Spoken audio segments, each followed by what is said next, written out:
Eu nunca esqueci o cheiro daquele jantar. Cordeiro assado com alecrim, o mesmo prato que eu preparei durante 22 anos toda vez que ele fazia aniversário. A mesa estava posta com a toalha de linho português que compramos na lua de mel, em Lisboa, numa lojinha pequena perto do Chiado. Ele escolheu a toalha, eu paguei. Mas isso é detalhe que só eu sei. Eram 43 pessoas na sala. Família dele, amigos do trabalho, o vizinho Dorival com a esposa, a cunhada Patrícia com aquele sorriso de quem sempre soube de tudo e nunca disse nada. Minha irmã Sônia estava lá também, sentada perto da janela, me olhando com aquela expressão preocupada que ela carrega faz anos. Ela me conhece há 48 anos. Sônia sabe quando eu estou fingindo que está tudo bem. E naquela noite, eu estava fingindo muito. Cláudio estava ao lado da lareira, com uma taça de vinho chileno na mão, gargalhando com os colegas da franquia. 52 anos, cabelos nas têmporas já brancos, aquela barriga que cresceu junto com o salário e o ego. As pessoas ao redor dele riam das piadas dele. Sempre riam. Cláudio tinha esse dom, ou eu achava que tinha, de encher o ambiente, de parecer o centro. Eu circulava entre a cozinha e a sala, verificando se as bandejas de frios estavam cheias, se a sobremesa ia sair no tempo certo, se os copos dos convidados não estavam vazios. Sônia tentou me pegar pelo braço 2 vezes para me dizer que eu podia sentar, que as coisas já estavam resolvidas, que eu não precisava ficar servindo. Mas eu precisava ter o que fazer com as mãos. Quando as mãos estão ocupadas, a cabeça aguenta mais. Gustavo, meu filho mais velho, estava sentado com os primos no sofá do fundo. 19 anos, o rosto ainda com traço de menino, mas o corpo já largo de homem. Ele me olhou quando passei, e eu vi no olhar dele uma pergunta que ele não fez. Gustavo sempre soube ler o clima da casa antes de qualquer um. Priscila, minha filha de 16, estava na escada, com o celular, meio fora da festa, meio dentro, do jeito dela. Eu dei um sorriso para ela quando nossos olhos se cruzaram. Ela não sorriu de volta. Eram quase 10 da noite quando Cláudio pediu atenção. Ele bateu a taça com uma colher de prata, aquela colher herdada da mãe dele que eu poliei centenas de vezes ao longo dos anos, e a sala foi ficando em silêncio. Eu estava na porta da cozinha, segurava uma travessa de torta de limão que eu tinha acabado de tirar da geladeira. As mãos estavam levemente frias do contato com a louça. Gente, obrigado por estar aqui comigo essa noite. A voz dele, sempre aquela voz, grave, segura, do tipo que preenche o cômodo todo sem esforço. 52 anos. Nunca pensei que ia chegar aqui tão bem. Risada geral. Alguém falou que ele estava ótimo. Alguém brindou. Eu fiquei parada. A vida me deu muita coisa boa. Ele fez uma pausa dramática, olhando em volta com aquele sorriso de apresentador de programa de televisão. A empresa que cresceu, os amigos que ficaram, os filhos que têm orgulho. Gustavo levantou levemente o queixo. Priscila apareceu no fundo da escada. Mas a vida também me ensinou que a gente cresce quando tem coragem de ser honesto. Alguma coisa no meu estômago apertou. Não foi um pressentimento. Foi reconhecimento. Eu já conhecia aquele tom. Aquela preparação de palco. Cláudio nunca dizia uma coisa difícil de um jeito simples. Ele precisava de audiência. Precisava do momento. Precisava que a dor que ele ia causar tivesse testemunhas. Então, eu quero aproveitar que estão todos aqui, pessoas que eu amo e respeito, para fazer um anúncio. Ele levantou a taça. Eu e Vera vamos nos separar.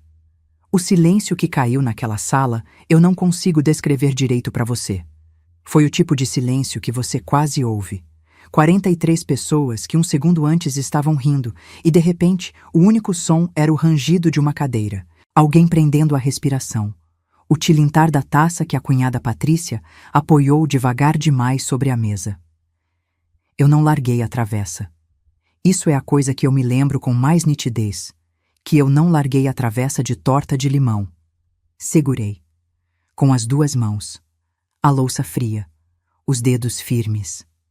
Vera é uma boa pessoa, ele continuou, como se estivesse fazendo um elogio, como se aquilo fosse gentileza.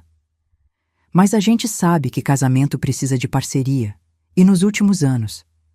Ele balançou a cabeça com um ar de cansaço encenado que eu reconhecia de cor. Eu tenho carregado essa família sozinho, financeiramente, praticamente, em tudo.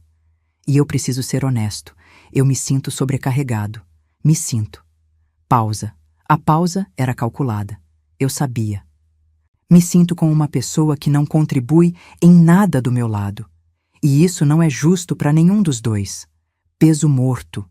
Ele não usou essa expressão ali. Usou depois, quando a sala esvaziou um pouco e a gente ficou frente a frente na cozinha, com os cacos daquele jantar espalhados pela casa. Você é um peso morto, Vera. Você sabe disso. Eu sustento tudo aqui. E você fica fazendo seus troços de artesanato como se isso fosse trabalho de verdade. Mas o sentido já estava lá, na sala, na frente de todos. Nas palavras escolhidas com cuidado cirúrgico para machucar sem deixar marca visível. Eu depositei a travessa sobre a mesa da cozinha, lentamente, sem barulho, e ouvi Sônia, lá do fundo, empurrar a cadeira. Não me lembro de ter decidido nada naquele momento. Não houve um pensamento organizado, uma estratégia, um plano se formando. Só havia aquela frieza estranha que às vezes a gente confunde com choque, mas que eu já sei que não era. Era clareza. Era a sensação de chegar no fim de um caminho que você sabia, no fundo, que ia terminar assim, e perceber que você não estava desamparada do jeito que ele imaginava. A pasta sanfonada cor de vinho estava no meu guarda-roupa, atrás das caixas de sapato, guardada faz 11 anos. Ele nunca soube que ela existia. Ninguém sabia. Só eu. E Sônia, que me ajudou a guardar parte dos recibos quando a gente mudou de casa em 2018 e que fez isso sem perguntar por quê, porque Sônia me conhece faz 48 anos e quando eu peço uma coisa assim, ela sabe que tem razão de ser. 22 anos de recibos. 22 anos de extratos, 22 anos de depósitos, transferências, notas fiscais guardadas em plástico transparente separadas por ano, por categoria, por valor. A reforma da cozinha em 2009, eu. A mensalidade do colégio particular dos 2 filhos por 6 anos, eu. A viagem para Disney em 2015 que ele contou para todo mundo que tinha dado de presente para a família, eu. A entrada do segundo carro, o que ele dirigia, o importado, eu. O plano de saúde da família inteira por 14 anos seguidos, eu. Tudo documentado, tudo com nome, data e valor. Porque eu sou filha de contador. Meu pai, seu Antônio Nogueira, me ensinou antes de qualquer outra coisa que papel fala quando gente cala. Que recibo é prova, que extrato não mente. Que a mulher que não guarda documento não tem história para contar quando precisar. Eu guardei tudo. Enquanto ele me chamava de inútil nas brigas de porta fechada, eu guardava. Enquanto ele dizia que o artesanato era hobby de gente sem ambição, eu guardava. Enquanto ele assinava o cartão de crédito em restaurante e deixava eu pagar o mercado, a escola, a farmácia, a conta de luz, a internet, a prestação do portão automático que quebrou 3 vezes, eu guardava. E naquela noite, enquanto os convidados saíam do jantar de aniversário dele em silêncio constrangido, enquanto Gustavo ficava parado no corredor, sem saber se abraçava a mãe ou enfrentava o pai, enquanto Priscila desaparecia escada acima com o celular tremendo na mão, eu estava pensando em uma coisa só, que o Dr. Fábio Restivo atendia na segunda-feira de manhã, e que eu ia estar lá às 8 em ponto, com a pasta. Se você quer saber o que aconteceu quando o juiz abriu aqueles extratos na audiência, o que Cláudio fez quando percebeu que a mulher que ele chamou de peso morto tinha documentado cada centavo dos últimos 22 anos, se inscreva agora no canal e ativa o sininho, porque o que aconteceu a seguir ninguém poderia imaginar. Deixa seu like se você já passou por algo parecido. E comenta de onde você está assistindo, porque essa história está só começando e a vingança foi servida gelada. Eu conheci Cláudio Henrique Nogueira numa tarde de abril de 1999, numa fila de banco no centro de Ribeirão Preto. Tinha 26 anos. Trabalhava como assistente administrativa numa empresa de distribuição de bebidas, o segundo emprego que tive depois de me formar em administração pela UNAERP. Meu pai era contador autônomo, minha mãe costureira. Morávamos num sobrado simples no bairro Ipiranga, e eu tinha crescido entendendo que dinheiro não era assunto de vergonha, era assunto de respeito, que você precisava saber de onde vinha cada centavo e para onde ia cada um. A fila estava longa. Um senhor à minha frente reclamava do caixa eletrônico que tinha engolido o cartão dele. Eu estava com uma pasta debaixo do braço e um formulário de depósito na mão quando ouvi uma voz do lado. Você sabe se essa fila anda? Virei. Ele era alto, ombros largos, terno cinza um pouco largo nos ombros, como se tivesse comprado maior do que o necessário para parecer mais importante. Cabelo escuro, penteado com gel, sorriso que chegava antes das palavras. Normalmente anda, eu disse, e voltei a olhar para a frente. Ele riu. Não se ofendeu. Isso me pareceu interessante na época. A maioria dos homens que tentavam puxar conversa naquele tipo de situação desistia quando a mulher respondia curto. Cláudio não desistiu. Ficou falando. Sobre o calor, sobre o banco, sobre uma reunião que tinha mais cedo e que tinha corrido bem. Não perguntou meu nome logo. Perguntou se eu trabalhava perto dali. Perguntou se eu almoçava no centro. Tinha um jeito de fazer perguntas que parecia interesse genuíno, que parecia atenção, que parecia que o que você respondesse importava de verdade para ele. Eu tinha 26 anos e ainda confundia presença com cuidado.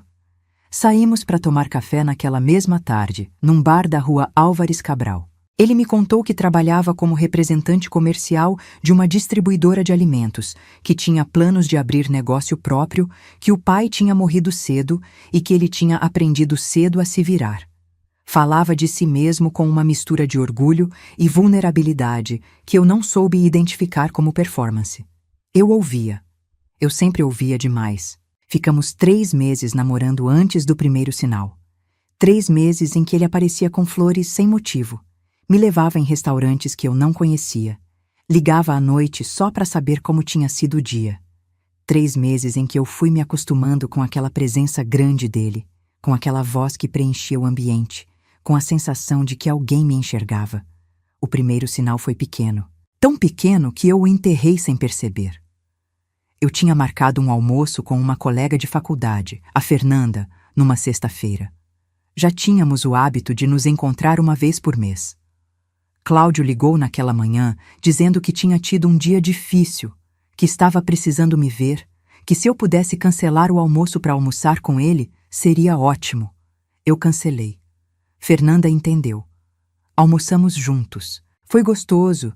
Ele ficou animado e falou de projetos e sonhos, e eu fiquei olhando para ele pensando que estava com sorte. Só que na semana seguinte aconteceu de novo. E na semana depois. Não eram pedidos agressivos. Nunca eram. Eram convites embrulhados em necessidade emocional. Hoje, eu precisava de você. Ninguém me conhece do jeito que você conhece. Com você, eu consigo pensar. Palavras que pareciam amor e que eu fui aprendendo 20 anos depois que eram controle com embrulho bonito. Nos casamos em novembro de 2001. Eu tinha 28 anos. Meu pai me olhou no dia do casamento com aquela expressão que os pais têm quando querem dizer uma coisa e decidem não dizer. Só me abraçou por tempo demais. Só isso. No início, trabalhávamos os dois. Eu continuei na empresa de distribuição. Ele abriu a primeira franquia de lanchonete em 2003, com dinheiro que a gente juntou junto e que ele depois passou a contar como se tivesse juntado sozinho. Eu lembro do extrato daquela conta poupança. Guardei uma cópia. 43% do dinheiro daquela abertura era meu. Gustavo nasceu em 2005. Eu tirei licença maternidade, voltei ao trabalho, contratamos uma babá. 2 anos depois, Cláudio começou com a conversa. Vera, você não acha que faz mais sentido você ficar com as crianças? Não foi uma ordem. Nunca era uma ordem. Era sempre uma pergunta que tinha só uma resposta esperada. E quando eu dava a resposta errada, ele não gritava, não batia, não ameaçava. Ele ficava quieto. Ficava aquela frieza de dias. Aquele silêncio que pesava mais do que qualquer briga. E quando o silêncio acabava, a conversa voltava, embrulhada de outro jeito, com outro argumento.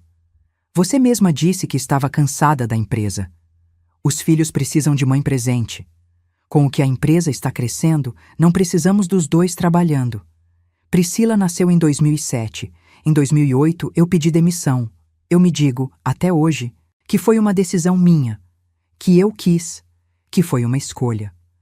Mas quando eu fico sozinha e sou honesta comigo mesma, eu sei que foi o caminho de menor resistência num casamento que já tinha começado a me custar mais do que eu conseguia calcular. O que Cláudio não esperava era que a filha de seu Antônio não sabe ficar sem controle sobre o dinheiro. Meu pai morreu em 2012. Câncer de próstata, rápido e cruel.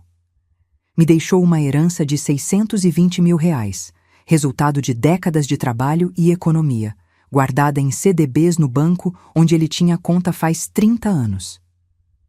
Eu jamais contei para Cláudio o valor exato.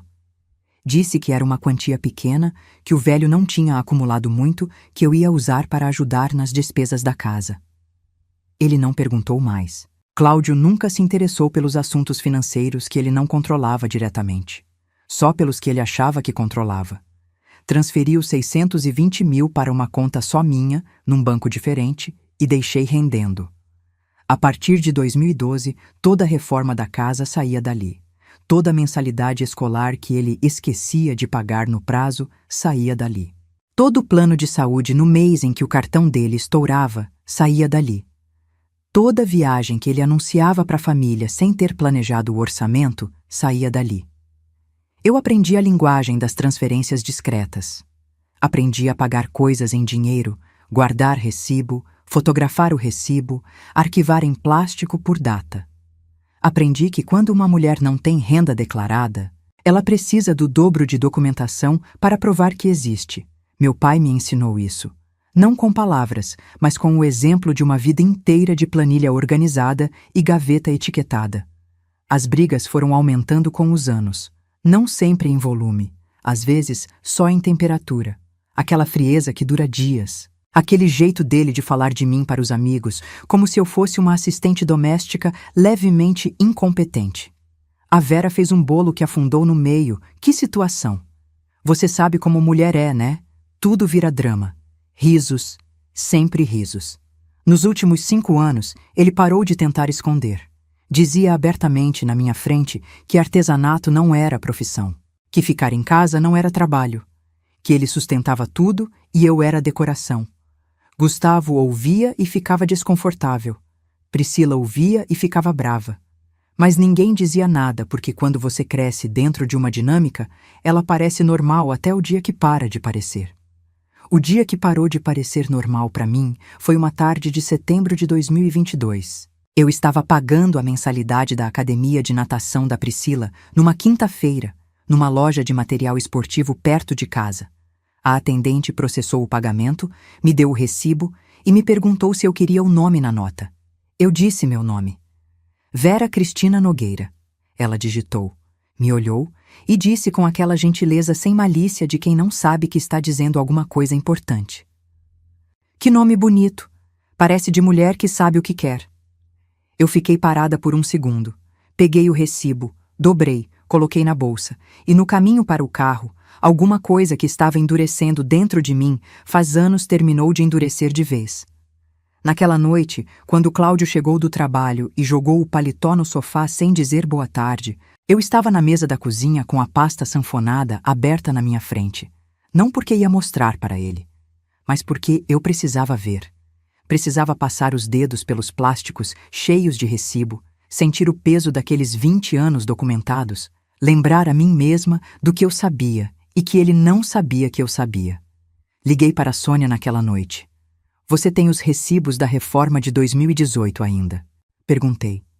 Tenho tudo guardado do jeito que você pediu, ela disse, sem perguntar por quê, como sempre. Então, pode ficar com eles por enquanto, eu disse, mas não joga fora. Vera, ela disse, com aquela voz de irmã mais velha que não precisa terminar a frase. Eu sei, eu disse, mas ainda não. Ainda não, porque eu precisava de mais um detalhe. Precisava de um advogado que conhecesse cada parágrafo da Lei de Regime de Bens e Partilha. Precisava saber exatamente o que aquela pasta podia fazer por mim num tribunal. Precisava calcular o momento certo. O momento certo chegou no jantar de aniversário de 52 anos de Cláudio Henrique Nogueira, numa sala cheia de gente, com uma travessa de torta de limão nas mãos e o cheiro de cordeiro assado no ar.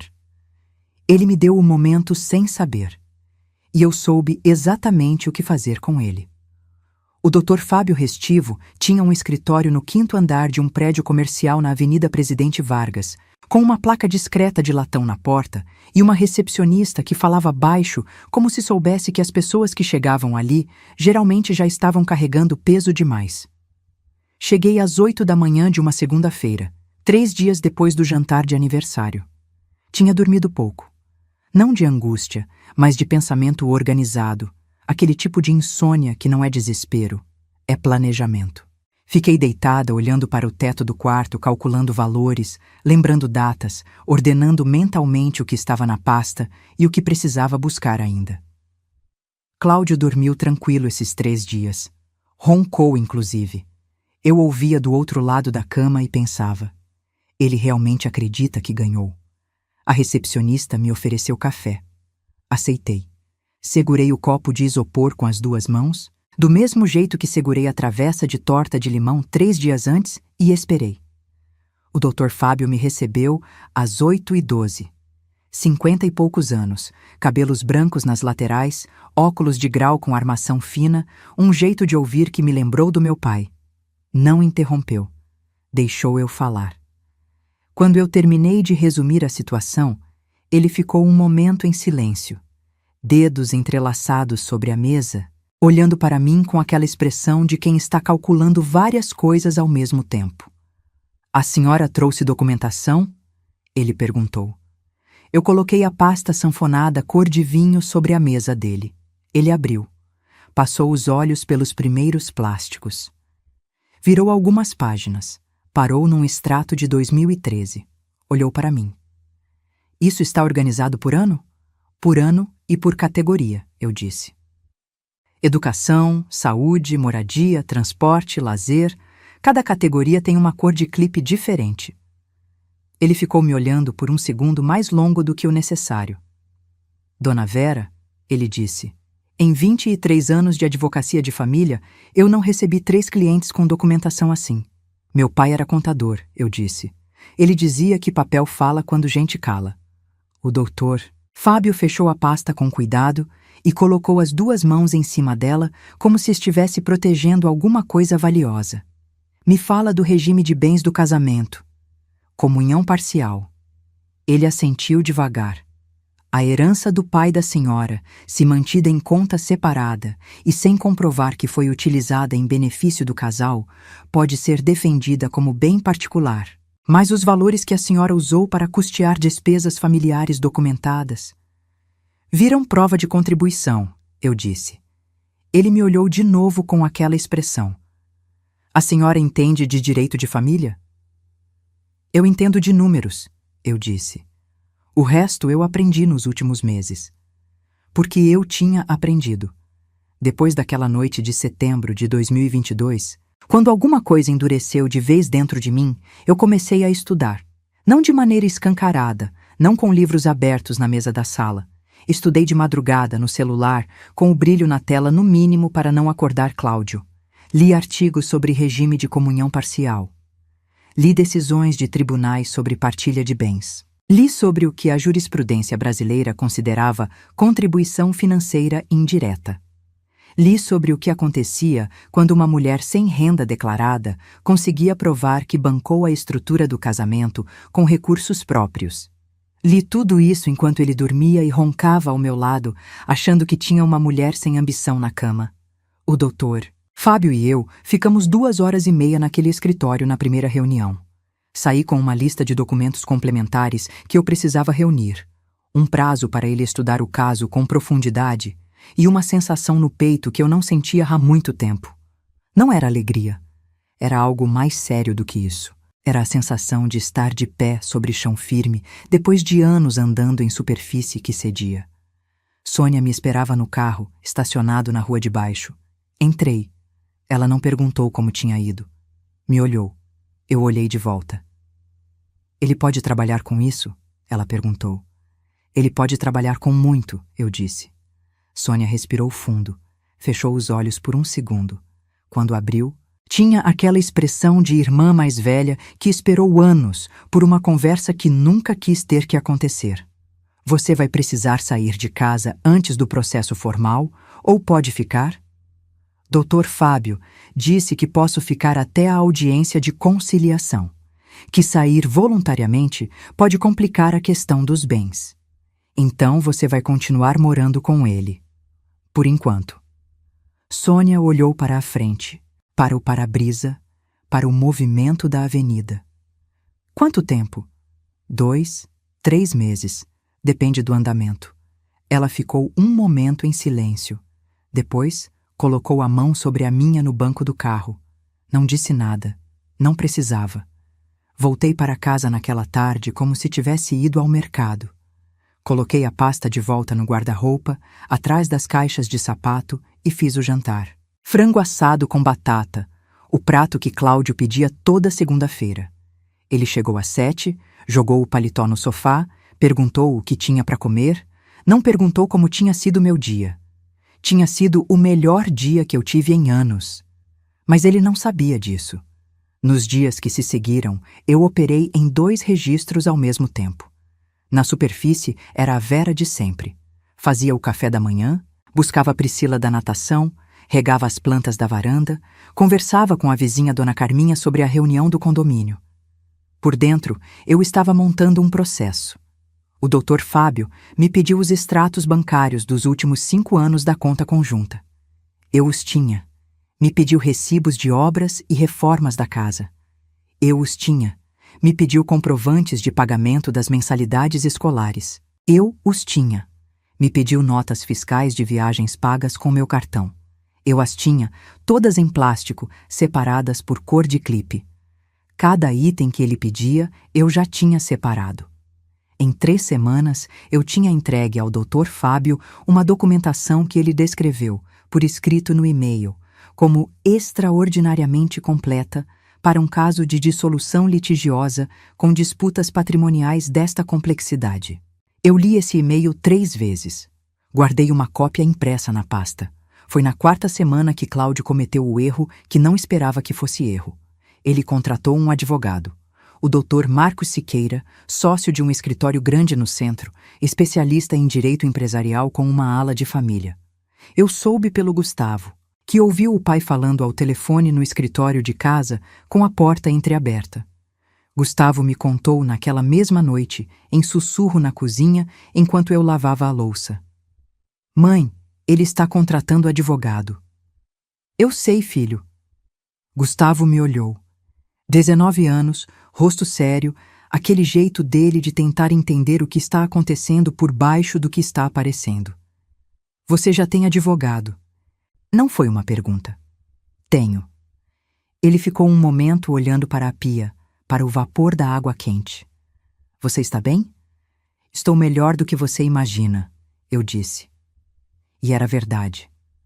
O que Cláudio não calculou ao contratar o Dr. Siqueira era que advogado de direito empresarial com ala de família não é o mesmo que advogado especialista em dissolução com patrimônio disputado e documentação de 2 décadas. O Dr. Siqueira era bom no que fazia. Mas o que ele ia enfrentar estava fora do que ele esperava. A audiência de conciliação foi marcada para uma quinta-feira de março. Eu me lembro de ter acordado naquela manhã às 5h40. Não de alarme. O corpo simplesmente acordou, como se soubesse. Fiquei deitada no escuro por alguns minutos, ouvindo Cláudio respirar do outro lado da cama. Ele ainda dormia. Ainda roncava levemente. Me levantei sem fazer barulho. Fui para a cozinha, fiz café, fiquei sentada à mesa com a xícara nas mãos, olhando pela janela para o jardim que eu plantei em 2010. O ipê amarelo estava florindo. Eu plantei aquele ipê quando Priscila tinha 3 anos, num final de semana que Cláudio estava viajando a trabalho. Cavei o buraco sozinha, Comprei a muda na feira, reguei todas as semanas.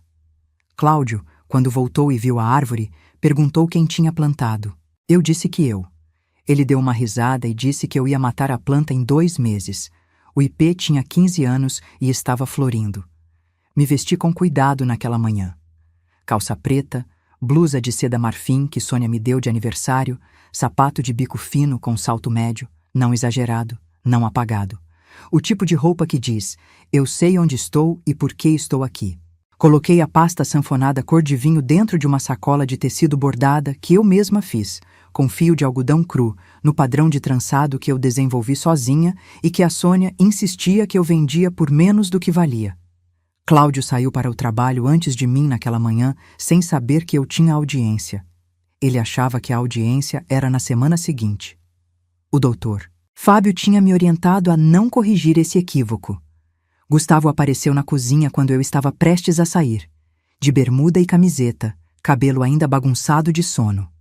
Me olhou de cima a baixo, olhou para a sacola de tecido. Hoje é o dia? Ele perguntou. Hoje é o dia. Ele ficou um momento parado, depois abriu os braços. Eu me encaixei naquele abraço de filho que cresceu demais, rápido demais, e fiquei ali por um tempo que não sei medir direito. Ele me abraçou com os 2 braços de um jeito que o pai nunca abraçou. Vai lá, mãe, ele disse no meu ouvido. Eu fui. O fórum ficava a 20 minutos de carro. Sônia me encontrou no estacionamento, de terno azul marinho que ela reserva para ocasiões sérias, com a pasta complementar de recibos que ela guardava desde 2018, dentro de uma mochila de couro. Nos abraçamos. Não dissemos nada importante. Às vezes, abraço é o suficiente. O doutor Fábio nos encontrou na entrada. Terno cinza, aquela expressão calma de quem já esteve em muitas salas assim e aprendeu que serenidade é estratégia. Me cumprimentou com um aperto de mão firme e disse, baixinho, só para mim. Está pronta? Desde 2012, eu disse. Ele quase sorriu. Entramos. Cláudio chegou 10 minutos depois com o doutor Siqueira, de terno azul escuro e gravata bordô, aquela postura dele de homem que está acostumado a ocupar espaço. Me viu sentada à mesa com o doutor Fábio e com Sônia, e ficou 1 segundo parado, 1 segundo só, antes de recompor a expressão. Mas eu vi. Aquele segundo, aquela hesitação que ele não esperava ter. Ele não sabia que eu tinha advogado. Tinha descoberto pela intimação, tarde demais para ajustar a estratégia. Sentou do outro lado da mesa sem me olhar. A juíza doutora Sandra Mendes presidiu a audiência. 50 e poucos anos, cabelos curtos, voz direta sem ser agressiva, o tipo de presença que não precisa levantar o tom para ser ouvida. Quando o doutor Siqueira começou a apresentar a versão de Cláudio, eu ouvi tudo com atenção. A versão era previsível. Casamento desgastado, esposa sem renda própria há 15 anos, contribuição financeira unilateral do marido, patrimônio construído exclusivamente com a renda dele, pedido de reconhecimento da menor participação dela na partilha em razão da ausência de contribuição financeira comprovada. A doutora Sandra ouviu. Anotou. Depois olhou para o doutor Fábio. E o doutor Fábio abriu a pasta sanfonada cor de vinho sobre a mesa do fórum. O doutor Fábio não abriu a pasta de qualquer jeito. Abriu devagar, com aquela calma de quem sabe que o conteúdo fala por si mesmo e que pressa seria desperdício. Tirou o primeiro conjunto de documentos, prendidos por um clipe azul, e colocou sobre a mesa com a precisão de quem está posicionando uma peça num tabuleiro que já ganhou. Doutora Sandra, ele disse, gostaria de apresentar a documentação financeira da requerente referente ao período de 2002 a 2024. Havia um silêncio específico naquela sala que eu não vou esquecer enquanto eu viver. Não era o silêncio de antes de alguém falar. Era o silêncio de depois de alguém entender que a conversa vai ser diferente do que imaginava. O doutor Siqueira olhou para a pasta. Olhou para o doutor Fábio. Olhou para a pasta de novo. Cláudio olhou para o doutor Siqueira. A doutora Sandra pegou o primeiro documento. O que estava naquelas folhas era a história completa. Não a história que Cláudio contava, aquela onde ele era o construtor E eu era o ornamento. A história real. A que eu tinha vivido e documentado em silêncio por 22 anos. O primeiro conjunto, clipe azul, eram os extratos bancários da conta que só eu conhecia, mostrando os depósitos da herança do meu pai e os saques que eu realizei ao longo dos anos. Cada saque tinha um número. Cada número correspondia a um recibo numerado na sequência seguinte da pasta. O segundo conjunto, clipe verde, eram os recibos de pagamento das mensalidades escolares. Colégio particular do Gustavo desde o jardim de infância até o 3º ano do ensino médio. Colégio particular da Priscila desde o maternal. Curso de inglês dos dois. Natação da Priscila. Futebol do Gustavo. Não eram todas as mensalidades de todos os anos. Eram as mensalidades dos meses em que o cartão de Cláudio tinha estourado ou em que ele tinha esquecido de fazer o pagamento, e eu tinha coberto. 117 recibos. 117 vezes. O terceiro conjunto, clipe vermelho, eram as notas fiscais das reformas. A cozinha em 2009, o banheiro da suíte em 2014, a troca do telhado em 2016. A reforma completa que fizemos antes de vender o primeiro apartamento e comprar a casa do condomínio em 2018. Cada nota com o nome da empresa, o CNPJ, a data, o valor e o comprovante de transferência bancária saindo da minha conta. O quarto conjunto, clipe amarelo, era o que o Dr. Fábio chamou de contribuição indireta mensurável. 12 anos de plano de saúde familiar pagos pela minha conta, quando o plano empresarial dele não cobria o período de carência após a mudança de emprego em 2010. 4 anos de IPTU da casa, porque ele estava reorganizando as finanças. A entrada do carro importado dele em 2019, que ele anunciou aos amigos como presente para si mesmo de 50 anos, e que saiu da minha conta em 2 transferências que eu fiz questão de identificar como complemento veículo CH, no campo de descrição. Complemento veículo CH. Cláudio Henrique. Eu tinha digitado aquelas letras sabendo que um dia alguém além de mim ia ler. A doutora Sandra folheava os documentos com aquela expressão de juíza experiente que encontrou algo que não esperava encontrar. Não demonstrava surpresa de um modo exagerado, mas havia uma qualidade diferente no jeito que ela segurava cada folha, com mais atenção, com mais cuidado. O doutor Siqueira se inclinou para Cláudio e sussurrou alguma coisa. Eu estava a 2 metros de distância e não ouvi as palavras, mas vi o rosto de Cláudio. Ele estava olhando para os documentos com uma expressão que eu reconheci imediatamente. Era a mesma expressão que ele tinha quando algo fugia do controle e ele ainda não tinha decidido como reagir. Os lábios levemente separados, a mandíbula tensa, os olhos percorrendo as folhas como se estivesse procurando o erro, o buraco, o ponto onde a coisa podia desmontar. Não ia encontrar, porque não havia erro. Havia 22 anos de organização meticulosa, feita por uma mulher que foi subestimada por tanto tempo que o subestimador esqueceu de prestar atenção. Dona Vera, disse a doutora Sandra, levantando o olhar dos documentos para mim.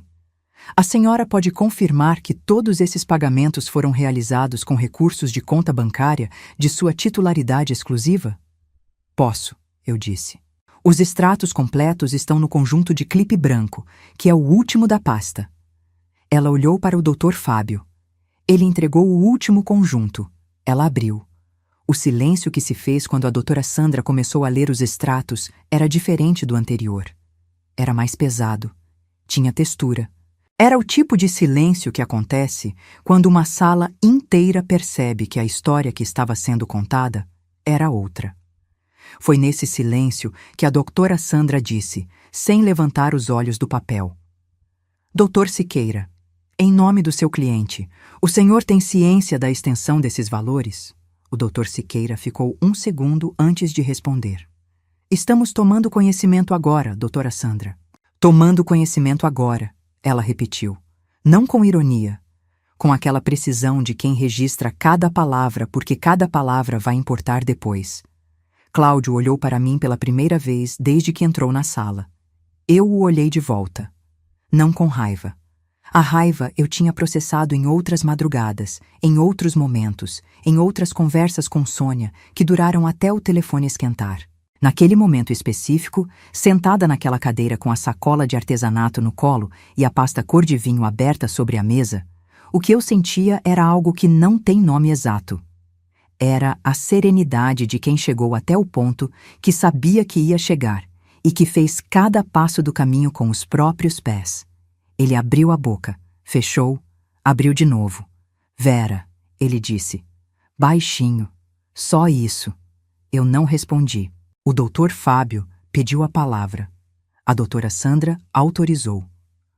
O que o doutor Fábio fez nos 40 minutos seguintes foi o que eu imagino que deve ser assistir a um artista trabalhando.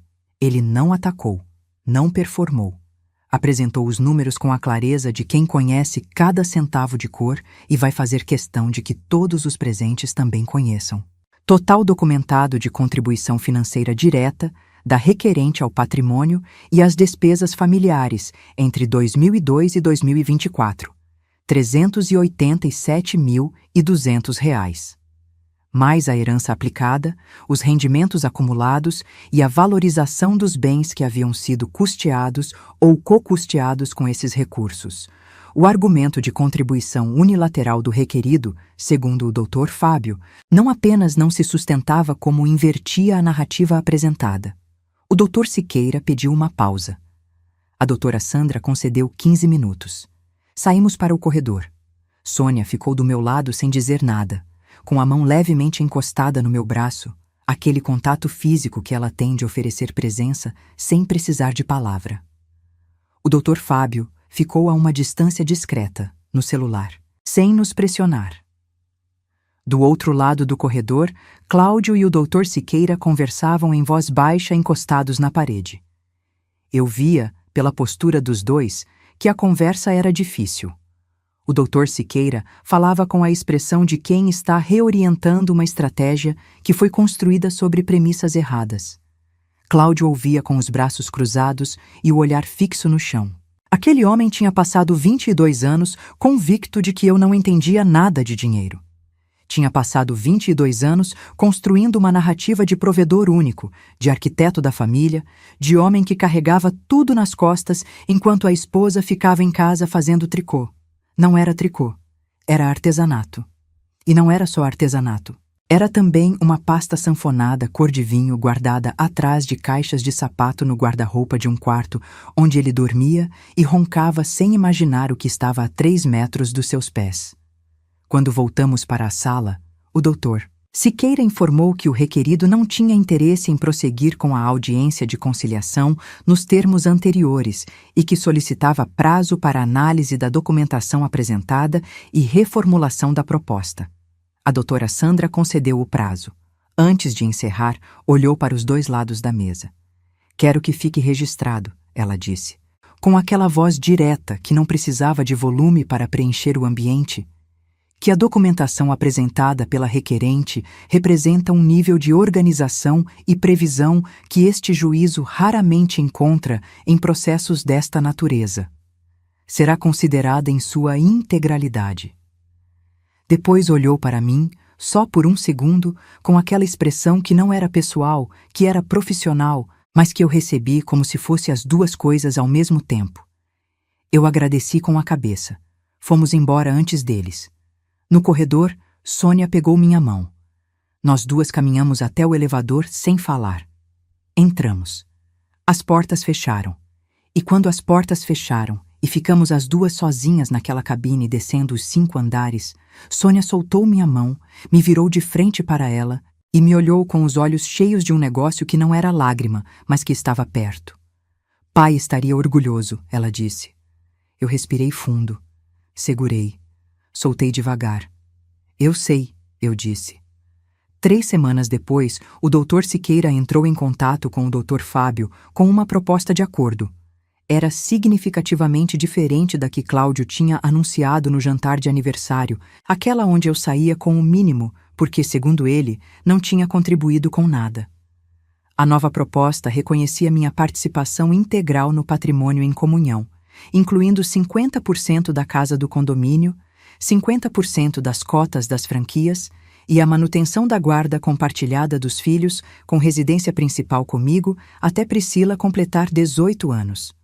O doutor Fábio apresentou a proposta para mim numa tarde de terça-feira, no mesmo escritório do 5º andar onde tudo tinha começado.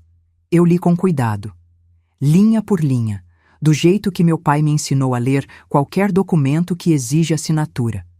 Quando terminei, olhei para o doutor Fábio. Ele quer que eu assine rápido? O doutor Siqueira sugeriu que a resposta viesse em até 10 dias. Quanto tempo tenho de direito? 30 dias. Então vamos levar 30 dias, eu disse. E enquanto isso, preciso que o senhor verifique um detalhe sobre as cotas das franquias. Especificamente sobre uma abertura de filial que consta no registro da empresa datada de novembro de 2022, que não aparece no patrimônio declarado dele. O Dr. Fábio tirou os óculos, colocou de volta. Me olhou com aquela expressão que eu já reconhecia. Você tem documentação disso também? Eu abri a sacola de artesanato de fio de algodão cru e coloquei sobre a mesa um envelope pardo fechado com fita adesiva que eu tinha guardado separado da pasta principal, esperando o momento certo. Tenho, eu disse. Foi a primeira vez que o Dr. Fábio Restivo, em 23 anos de advocacia de família, me olhou com algo que eu só posso descrever como espanto genuíno. Abriu o envelope. Leu. Ficou em silêncio por um longo momento. Dona Vera, ele disse por fim, com uma voz que tinha mudado levemente de tom. Com isso aqui, o acordo que ele está propondo ficou muito pequeno. Eu já sabia. Por isso tinha esperado o momento certo para mostrar. Quando Cláudio fez o anúncio naquele jantar de aniversário, cercado de gente, com a voz segura de quem acha que tem o controle de tudo, ele não sabia que a mulher em pé na porta da cozinha, com uma travessa de torta de limão nas mãos, tinha documentado não só os últimos 22 anos do casamento, mas também uma movimentação financeira paralela que ele julgava invisível. Ele subestimou a filha do contador. E essa foi a última vez que alguém me subestimou. O acordo final foi assinado numa manhã de junho, 4 meses depois do jantar de aniversário de Cláudio. Não no fórum, no cartório. Uma sala pequena com mesa de madeira escura e ar-condicionado um pouco frio demais. O tipo de ambiente neutro que não pertence a ninguém e, por isso, é o lugar certo para encerrar uma história que pertenceu a 2 pessoas por tempo demais. Cláudio chegou com o Dr. Siqueira. Eu cheguei com o Dr. Fábio e com Sônia, que pediu folga do trabalho naquele dia sem que eu precisasse pedir. Ela simplesmente apareceu na minha porta às 8 da manhã, com um café na mão e disse que ia comigo. Cláudio e eu não nos falamos diretamente naquela manhã. Não havia necessidade. Tudo o que precisávamos dizer estava nos documentos sobre a mesa. 22 anos de casamento reduzidos a cláusulas, parágrafos e valores. Parece frio quando eu descrevo assim, mas na prática, para mim, não era frio. Era alívio. Era a formalização de algo que já tinha acabado muito antes daquela sala. O envelope pardo que eu entreguei ao Dr. Fábio 3 semanas antes tinha mudado tudo. Dentro dele estavam os registros que eu havia descoberto por acidente em novembro de 2022, quando procurava no computador compartilhado da casa um arquivo de nota fiscal antiga e me deparei com uma pasta salva com nome de código que Cláudio achava que só ele saberia decifrar. Não era código difícil. Era o sobrenome da mãe dele invertido. Eu decifrei em 3 segundos. Dentro da pasta havia extratos de uma conta empresarial vinculada a um CNPJ que eu não reconhecia.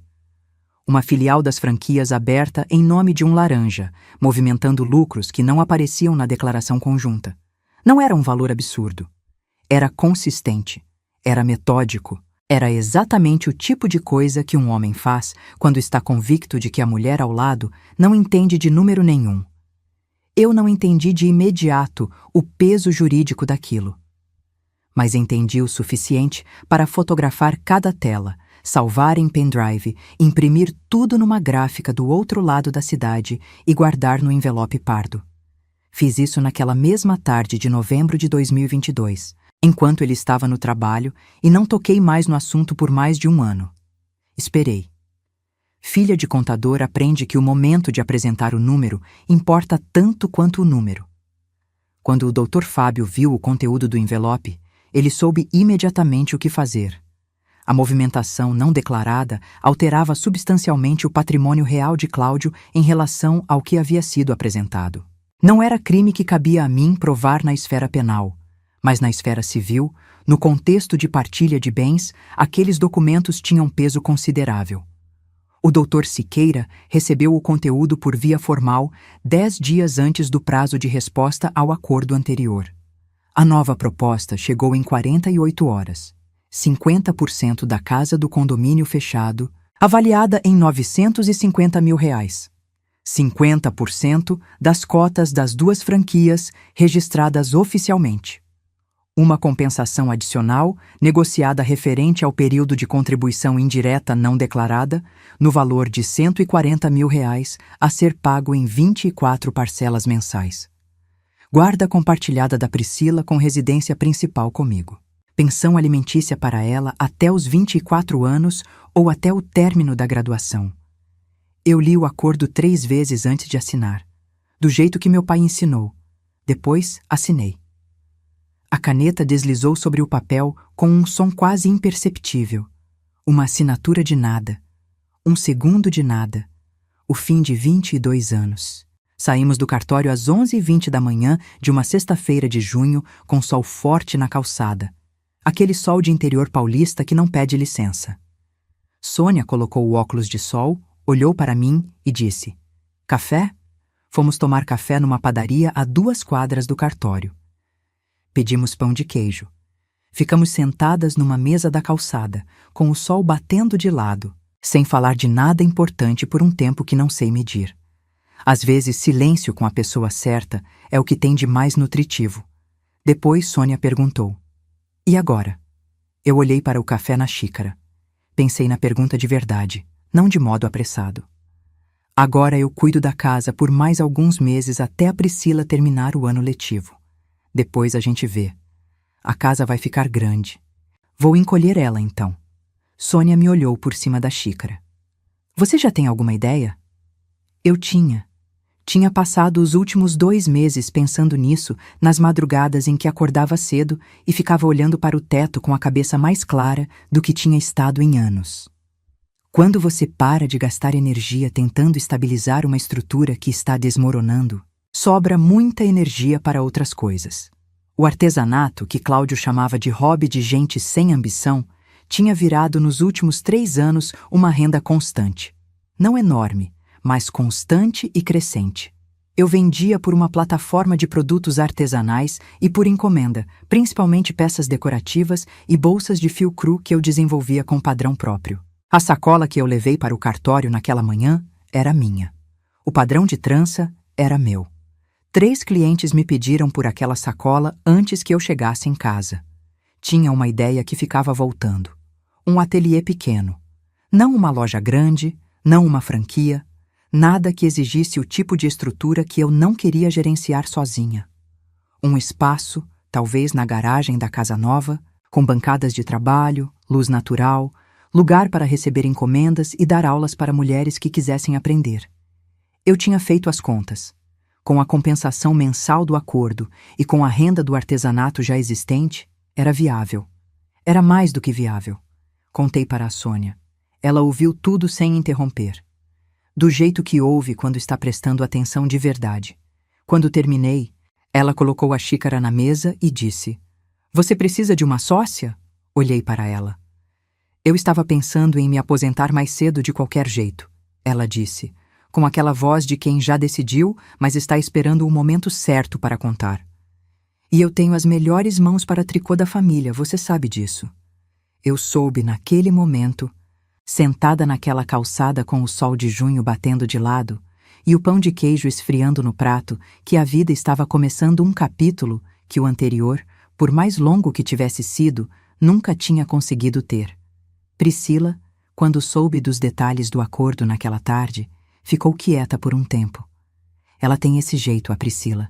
Processa antes de falar. Depois veio até onde eu estava, na varanda, cuidando das plantas, e ficou do meu lado sem dizer nada por alguns minutos, olhando para o ipê amarelo que estava perdendo as flores de primavera. Você sabia que ia dar certo? Ela perguntou. Eu pensei na resposta honesta. Eu sabia que eu tinha feito tudo que estava ao meu alcance, eu disse.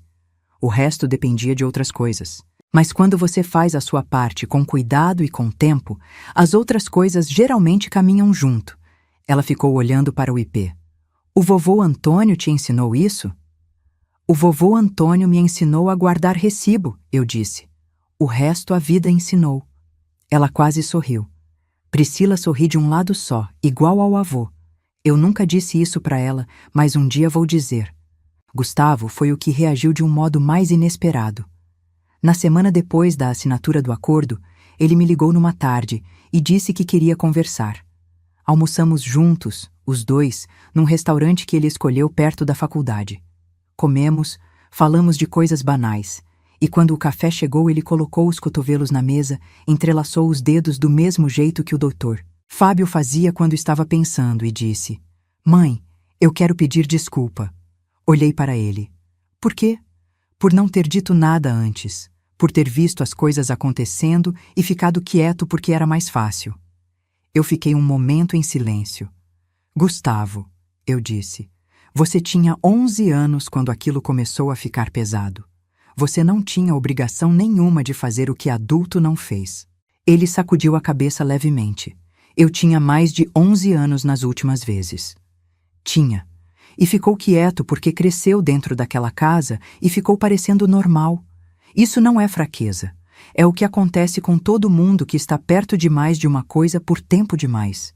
Ele me olhou com aquele rosto que ainda tem traço de menino, mas já está quase todo homem. Você não está com raiva de mim. Ou nunca estive, eu disse.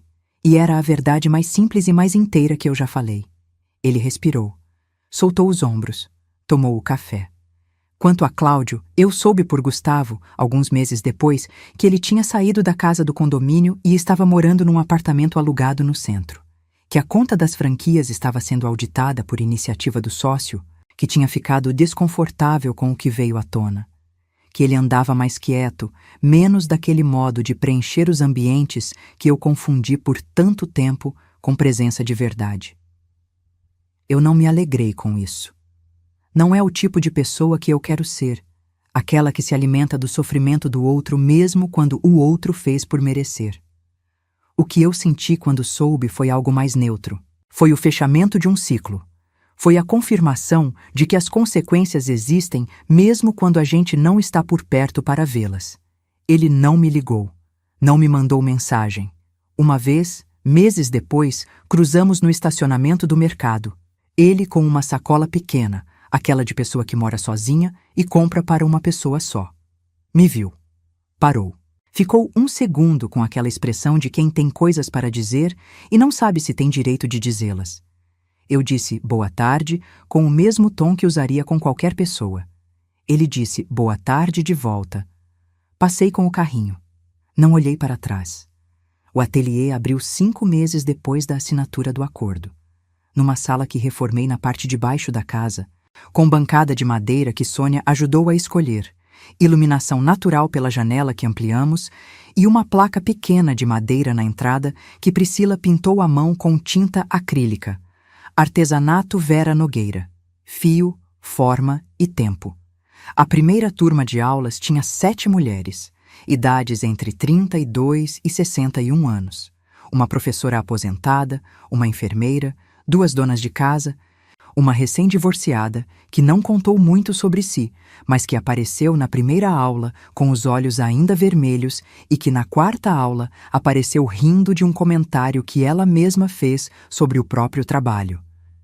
Eu olhei para ela rindo naquela 4ª aula e pensei, é isso aqui. Não é sobre o fio. Não é sobre o padrão de trança, ou o ponto certo, ou o produto final. É sobre o que acontece quando uma mulher senta, coloca as mãos em alguma coisa e percebe que as mãos sabem fazer coisas que o mundo ficou tentando convencer que ela não sabia. Meu pai me ensinou que papel fala quando gente cala. Mas ele me ensinou outra coisa também, que eu só entendi agora, do outro lado de tudo isso.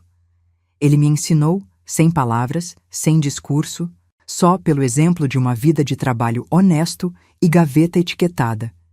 Que o que você constrói em silêncio, com paciência, com método, não desaparece só porque alguém decide não enxergar.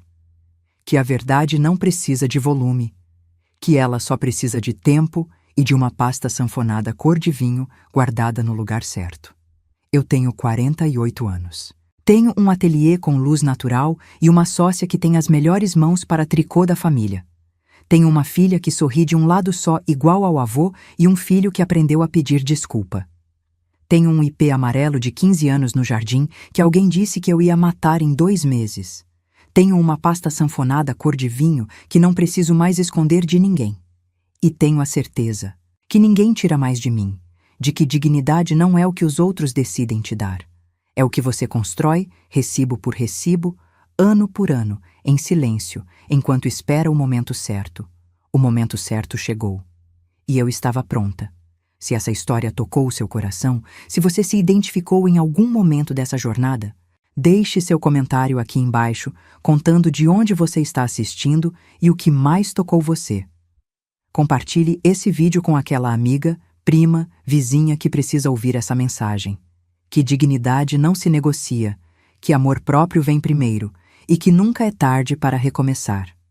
Deixa seu like, se inscreve no canal e ativa o sininho para não perder as próximas histórias. Porque aqui a gente não conta histórias vazias, a gente conta histórias que transformam, que curam, que lembram você de quem você realmente é. Uma mulher forte, capaz e merecedora de todo o amor do mundo. Um abraço apertado no seu coração. E lembre-se, você é mais forte do que imagina. Até a próxima.